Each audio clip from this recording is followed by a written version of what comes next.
103 chapters, 1 movie, and 33 episodes later, the King of Curses finally manifests once again. Ryomen Sukuna has taken over Yuji's body, and he's stronger and faster than we've ever seen him in the anime. But before we talk about the number 1 menace in JJK, we first have to talk about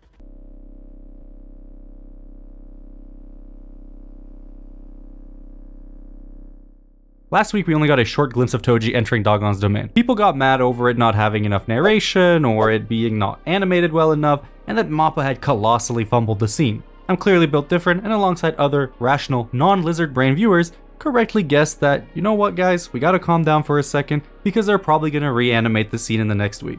And, would you look at that, they did, and they made it look incredibly majestic. The way the arms slowly break through the shadowy liquid of Megumi's domain.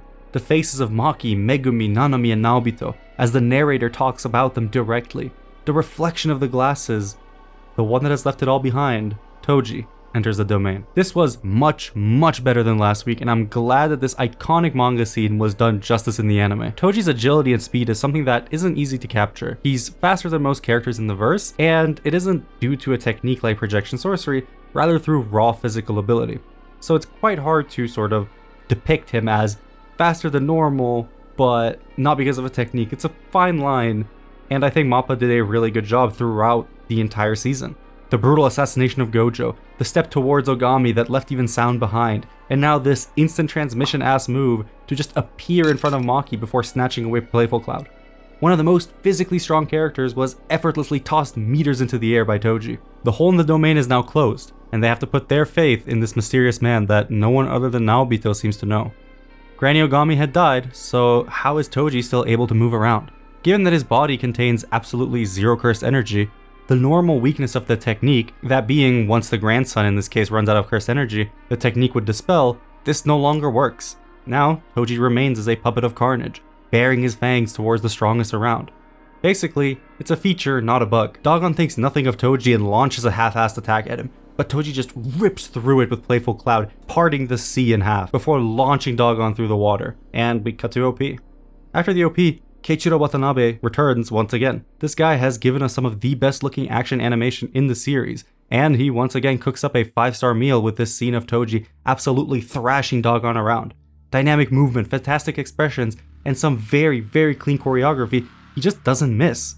This entire fight has been extended in the anime, and for the better. So far, it feels like almost every single anime-only scene has been incredibly solid in Season 2. And this one isn't any different. Toji catching the fish with his mouth, this underwater POV as he runs over it and makes short work of Dagon's piranha, and an entirely new sequence of Toji being dragged into the depths before he emerges and decimates Dagon's strongest and hardest Shikigami. Dazed and severely weakened, a blurry image of the man hunting him is all Dagon can see. As his eyes rest for the briefest of moments, he comes closer, and closer once more. Dagon is able to react and call forth a barrier of water, but unlike Naobito, Maki, and Nanami, Toji is in a different league. He pushes through the water wall, pulls a Gojo as he weaves over and around Dagon before putting him in a lock and caving his face in. As if this wasn't bad enough, a grinding sound fills the air as Toji sharpens the Playful Cloud into an even deadlier weapon. Dagon realizes he's screwed so long as his sure hit isn't in play, so he leaps into the air to cover some distance. But Naobito gets revenge for his arm and holds him in place. Toji charges right at Dagon, stabbing him through the brain once, twice, 3 times, 30 times, 50 times. The domain falls, and Dagon starts turning into dust. Their common enemy has been taken care of. But where does that leave them? It leaves them at hitting the like button and the subscribe button. That's where. Sorry, moving on. Megumi gets dragged out of the station without even realizing it. The delivery from the voice actor here, I don't know, it stood out to me. I have no idea why, but just the way it's like kind of quiet and he just says, huh? Was so real, like I don't even know why, I fuck with it. Also, Toji is apparently faster than Sukuna. Power scalers go wild with that statement. I think in the manga, he's only comparing him to the detention center, obviously. Now, if I don't know anything, what is it that I do know? Well, it's that these guys are beyond screwed now because Jogo is here. Jogo gets memed on a little bit because he talked a lot of shit and then lost his one fight in the series so far. But here, he showcased the true meaning of Special Grade Curse. Not only do they immediately recognize him to be on a completely different level to Dagon, but we're shown him just tearing through all 3 of the remaining sorcerers. Nanami gets blitzed, Maki gets blitzed, Naobito gets blitzed. Well, he actually manages to surprise Jogo. I use the word surprise very loosely, by the way. He activates his technique and goes for the counterattack, but the two beams of fire erupt behind him, stopping him in his tracks. I like this little detail of Naobito's technique backfiring actually, no pun intended.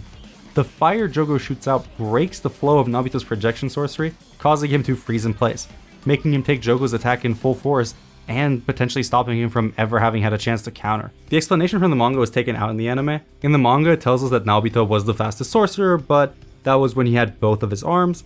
Not really important, makes sense that they cut it out. Just a little bit of information. The more you know, right?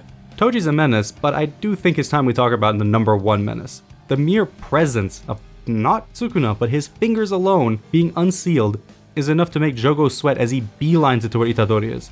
He's being fed Sukuna's fingers from Nanako and Mimiko. Jogo burns them alive and unravels the fingers under his possession, feeding them one after the other to Yuji. These two brats are still alive thanks to their curse technique, but Joe Goat is unamused and goes to kill them once more. He lifts his arm up.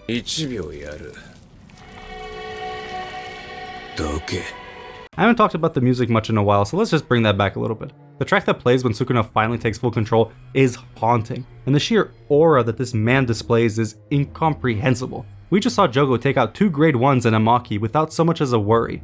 Yet here he is, Scooby-Dooing away the moment Sukuna's back in control.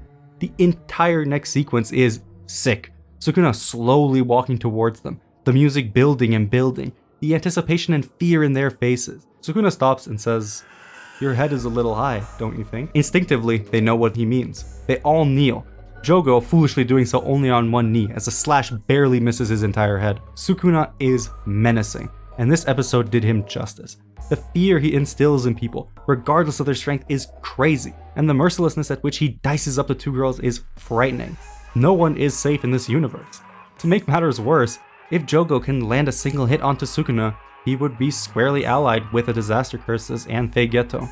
The question we're now left wondering is, can Jogo actually do it? Fantastic episode, and a very nice bounce back from last week. Next one should be even crazier. I think I heard that it has like the nuttiest staff list of the season so far, so hopefully they've gotten ample time to make it look good because it's a big one. Thank you for watching, and I'll see you all next time.